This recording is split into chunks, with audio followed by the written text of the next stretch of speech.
ख़बर है कंदकोट में तव्हां सां शेयर कयूं पिया। कंदकोट में डिप्टी कमिश्नर जा शहर जा दौरा, शहरियन खे कोरोना वैक्सीन लॻाइण जूं हिदायतूं।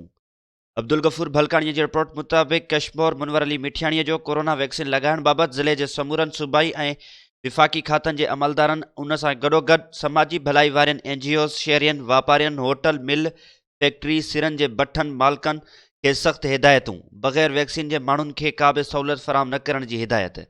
डिप्टी कमिश्नर मुनवर अली मिठियाणी मुस्तहक माण्हुनि में एहसास प्रोग्राम तहत इमदादी रक़म विरहाइण लाइ कंदकोट, तंगवाणी ऐं कश्मीर अंदरि क़ाइमु कयल सेंटरनि जो दौरो कयो। उन मौक़े ते डिप्टी कमिश्नर सेंटर जे इंचार्ज ऐं मुक़ररु कयल अमले खे हिदायतूं ॾींदे चयो त मुस्तहक माण्हुनि में वक़्त सिर इमदादी रक़म विरहाइण लाइ सेंटरनि ते अमले जी मौजूदगी ऐं कैश जोॻो बंदोबस्तु कयो वञे ऐं सॼे ज़िले अंदरि कोरोना वैक्सीन लॻाइण वारे मुहिम जो पिणु जाइज़ो वरितो वञे। उन मौक़े ते डिप्टी कमिश्नर वास्तेदार अमलदारनि खे सख़्त सां अमल करण जी हिदायत कई आहे। रोज़ानो जे बुनियाद ते हदफ़ हासिल कयो वञे, उन सिलसिले में कंहिं बि क़िस्म जो उज़ुर क़बूल न कयो वेंदो। हंगामी बुनियादनि ते स्कूलनि, बाज़ारनि, वेगन स्टैंड ऐं पब्लिक प्लेसिस, होटलनि, एहसास कफ़ालत सेंटरनि ते टीमूं मुक़ररु कयूं वञनि। हुन मुख़्तियारकार ऐं वास्तेदार खातनि खे हिदायत कई ज़िले अंदरि सरकारी तोड़े निजी सतही ते मुहिम हलाई वञे, तमामु वास्तेदार माण्हुनि खे शामिल करे वैक्सीन जे अमल में तेज़ी आंदी वञे।